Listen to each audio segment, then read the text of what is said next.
Assalomu alaykum, hurmatli obunachilar. Xudo xolasa mana bugunda yangi obyektimizga keldi. Bu yerda oldin ham ishlab ketganmiz, keyin davom ishini qilamiz. Hozir mana devorning chetida tomga chiqishga zinapoya qilamiz. Mana yerda ham zinapoyamiz bor. Birinchi etajdan ikkinchi etajga. Xudo xolasa buni ham qo'yib beramiz. Oldin qo'yib ketgan ishimiz bugun apalkasini yeyishdi. Hozir sizlarga ko'rsataman videosini. Kimda kim xizmatlar bo'lsa, nomerimni qoldiraman, aloqa chiqarasizlar. Yani oldingi qilgan ishimiz apalkasini yeyishdi. O'zini ishimizga baho beraverasizlar.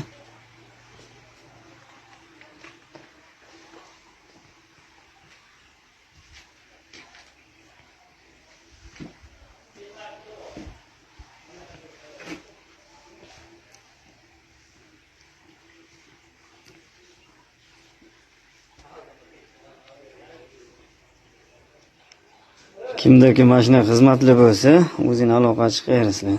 Ishimiz sifatli qilib qo'yib beramiz, xudo xolasa. O'zini ishimizga baho beraverasizlar.